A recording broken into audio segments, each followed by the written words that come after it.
Hey everyone, this is Matt with Learn Everything About Design, and welcome to episode 3 of our Getting Started with Plasticity USS Enterprise series. And so, in the first two episodes, we took care of the majority of the main fuselage of the USS Enterprise. And again, this is the interpretation of the first one from the original Star Trek. Now, again, let's just get a couple things out of the way. If you are purchasing Plasticity and want to support the channel, we are an affiliate. You can use the code LEAD10 at checkout. That'll save 10% and it helps out the channel. All the data sets, images, everything are on our Patreon. They're listed as free, so you don't have to buy them to follow along with the series. So all that information is also in the description as well. And so there is a version of the file in getting started with the first episode, a version of the file to carry on in episode 2 if you had any difficulties. And now we've got the version 3 of the file if you had any trouble and you want to start with the file here. And so what we're going to be doing today is creating the rest of the main geometry. And in the last episode, we'll go back and we'll add some detail. And so really what we're focusing on today is going to be these upper boosters and the supports that connect them back to the main fuselage. And so the way that we're going to do this is we're going to start by creating the geometry, and then we can do one of two things. We can move it out in space and move it to the right position. Or we can create it in the location where it's at. Now, for me personally, when I have something like this, for geometry like this, I find it's easier to create it in the right plane or the right view, and then just simply move it. And that way I have a reference for where this needs to be and how it relates back to any original geometry. So that's the way that I'm going to do it. That's not to say that you have to, but again, that's just my own preference. And so we're going to get started on a right view. So once again, you can click on the view cube, you can hit 3 on the numpad, and then we're going to start with a line. This is going to be the axis of rotation for our revolve. So we'll start here at the origin or roughly the center of that part. And we'll go back to where we think the back is going to be, right click. And then we need a dome or rounded portion on the front. So I'm going to go ahead and create a circle that snaps to that point. And then I'm going to create a line for where I want this to be. And then as I drag this out, I want to go until it says tangent. And so you may need to zoom in. It's maybe relatively close to a point that's like a quarter of the circle, but we want to make sure it says tangent, left click, and then right click to end the line. And now that we've got the main profile of it, we're going to use the trim tool. Again, T on the keyboard, and we'll get rid of anything we don't need. And then I'm going to hold down Shift, select everything else, go to the 3-dot menu here and join or hit J on the keyboard. And now that we have this, we can select the profile, go to our contextual menu, and select Revolve. We'll pick 2 points on our curve here and right click to accept. Once again, I'll keep that polyline just in case we need it. Before we move this out in space, what I'm going to do is create the cut on the back and that extra little dome piece. And so I'm going to hide the solid geometry for now. And then from this view, I'm going to create a control point spline. I'm going to start up here. I'm going to come down vertically, then hold down Control, which again temporarily overrides any constraints, any snapping that'll happen. It doesn't have to be perfect, just get it close. I mean, again, we're not following anything like a specific blueprint. We're not reverse engineering the thing. So just get it close and make it look how you want it to. And then we'll right click to accept, bring back the solid, and then we'll use our cut tool. Now remember, cut is C on the keyboard, but you can click it here, pick the solid that we want, right click to accept, and then we're going to hit delete. And so the last thing that we need to do for this is we need to add that extra little sphere or that dome. I'm going to hide the image because before I do that, I'm going to select this back face and hit O for offset. And I'm going to create an offset, select that face, and pull it inward. And so this is just going to, again, it's just a visual thing. Now, if we want to create a dome there, we can do this with a revolve, or we can actually use a primitive sphere. And so I want to make sure with the sphere that I'm not snapping to geometry, that I'm actually doing it on the YZ plane. So what I'm going to do is I'm going to draw it over here, right click to accept, and while it's still selected, we'll use the move tool, and we'll just pull it into about where we want it. Let's go right there. That looks okay. And then we'll use Boolean to combine it together. So again, you can use Q on the keyboard. We want to select the main body we revolved and then hit Q and then right click to accept. Now, once again, doesn't have to be perfect. We're just looking for kind of a visual representation. This does potentially produce little gaps or things in here. And what you can do is you can select those faces and hit delete. And in some cases, Plasticity will be able to patch them, or we can offset them and change the geometry until they disappear. And you'll see that it left kind of that little piece there, and then I can hit delete and get rid of it. And so not a clean solution by any means, but it's still an option that we have because we are direct modeling. We don't need to worry about perfection in a lot of these things. We can build out these details and then we can clean up the geometry later if we need to. All right, so now what we have is that main body, but we need to move it into its correct position. And so what we're going to do is let's clean up some of the geometry first. So we'll say delete redundant topology, and that'll clean up that revolved edge. And then we want to bring the front image back. We'll select the body, go to our front view, and then we'll use move. And we'll just pull it in the X direction until it's in the right location. All right. So now that's in the right location, the next thing that we need to do is we need to build out the supports that connect it and hold it to this body, and then we can mirror it to the other side.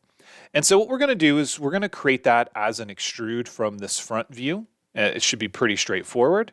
And then we can just simply combine them and mirror it to the other side. Now, typically you want to do this after you add a bunch of, you want to do it after you add details. And so it's probably a good idea if you are going to add a ton of detail to do all that to one side and then mirror it to the other. For our purposes, what I'm going to do is all the details that I add, we'll create them as external solid bodies before we join them, and then we'll mirror them over. Just keep in mind that you can do it multiple different ways. All right, and so one thing that we need to consider with this is where those will actually be in space. And so if we go to a side view, they're going to be pretty far back here. Our default front plane is pretty far forward of that point. And so in order to create that geometry in that location, there are multiple ways that we can do it. Sometimes what I find easy to do is to create a reference surface that I can use as a plane that I can sketch on. Or we can simply create the geometry and move it in its location. I'll show you both methods. And so if we were going to just create some random plane that we could use for that, is I would just draw a line, and let's say a vertical line right here, and then I would extrude that line. Now, this is just one method, and again, I find it helpful because now this gives me a planar face where I can hit the space bar, and then I can just simply draw from here to here, and we want to go perpendicular, and let's just come back down in here and back to there. And then the surface isn't needed. The solid should be on plane, and that's because we have that temporary construction plane. And so now if I look at this from the side, I can just start to extrude it. I can hit tab so it goes in both directions. And now I've got that solid body. Now, if we happen to do this from just the default front plane, we're going to keep that one, but I'm going to get rid of the line and the polyline. But if we happen to do this from just a default front view, and let's say we just drew it out here. I'll just draw it out here as a reference because we're not going to use it. And then we extruded it the amount. Then all we really need to do is go to a side view and move it into its location. And so either option, perfectly fine. Again, it just kind of depends on what you're doing. One of the reasons that I typically like to create those just temporary planes, those sheets or surfaces, and I'm just going to delete all the extra stuff there that I didn't need. One of the reasons that I find it helpful is I can also create a section. So you can use a section analysis and just use a selection or faces and cut through the model at that point. And that can really help when you're trying to visually see or interrogate the inside of a model. Whereas creating something in front of it or pretty far in front of it and then moving it sometimes just can be a little bit tricky. All right, let's go ahead and hide these images. I'm going to go ahead and do that full round fillet again. So I'm going to select the front edge, shift select a second one, and then click full. And then we'll do the same thing on the backside. So again, when you've got the all selection on, you need to select the body first, select the edge, shift select a second edge, and then that gives us the full option. All right, and from here, we're going to mirror this to the other side, but I'm going to basically put these two together using Boolean. We'll have to hit Q to join them and then right click to accept. With it still selected, we can go and use our mirror option, which is Alt and X. We're going to be mirroring across the X direction. And notice when we do that, it gives us this kind of weird preview. So sometimes it can be helpful to look at it from the front. So in this case, if we want to mirror it, from left to right as we're looking at it, it can be helpful to just view it in that orientation. And so that way, when we click on X, it should be fine. For some reason, the preview isn't showing. I'm not really sure why that is. So let's undo that. And let's go ahead and try this one more time. Let's see. Let's turn off cut down the mirror plane. I'm not sure why it's doing that. All right, and then we'll right click. That option typically isn't, historically, I haven't found that option is on. For some reason, it was on now. So just make sure you double check those options and that it is off. Now we're going to Boolean these together. So again, if we're selecting more than one extra object, we'll need to hold down Shift. And then you can hit Q for union, or you can click over here if you really want to. It's easier to just use the shortcut keys, but again, you do have those options over here. And now we've created one solid body. So we still have a little bit of detail work to do, but overall, this is the entire thing. We've made all the major geometry.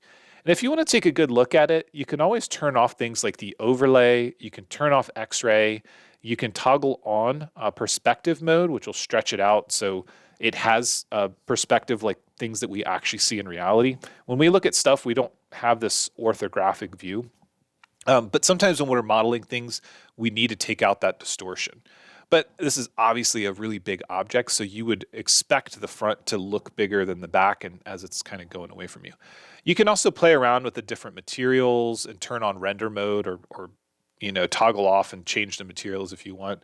I'm going to leave it off, but it is nice to turn off show edges, so hide the edges, and just take a good look, rotate it around. Make sure you didn't miss anything, and just take a look at the general work that we did. For this, I'm going to turn the edges back on, and that's going to be a good place for us to stop. In the next episode, what we're going to be doing is adding a little bit more detail. So we're going to add the little antenna on the front of this thing, and we'll probably add some extra features. Let's hide the solid body. So like these little blocks here, we'll add those. There are plenty of extra details on the real thing, but again, I wanted to keep it as simple as possible because I don't want to get us bogged down in doing a bunch of imprints and things like that on the design. A lot of those things can be done with materials or appearances in a renderer. So if you're trying to, apply a bunch of random tiny little windows on this in a render, that can be done as like a bump map. And it doesn't make sense for us to model all those details unless you're trying to 3D print it, and then it's different. But for our purposes, I think we made some good progress. So it's a great time for us to save, and then we can move on to what I think is going to be our last episode, episode 4, where we just add a bit more detail and kind of finish everything up. So if you have any questions on this, leave a comment below. And again, if you have anything that you want to see in Plasticity, I have a huge list of videos that I still need to get through. It's just I have a list of probably about 20 videos that I want to do and probably 200 that I've been asked to do. So if you have asked me for a video and I haven't done it yet, it's not that I'm not trying. It's just that I've just got way too many to get to. So, but I am always happy to take requests and for people to send me ideas or things that they want to see. Sometimes I can point you to a video that we've already done that may answer your question. And if not, I'll do my best to get it into the lineup. But if you have any questions on this or anything else, leave a comment and let me know. As always, thanks for watching, and we'll see you in the next episode.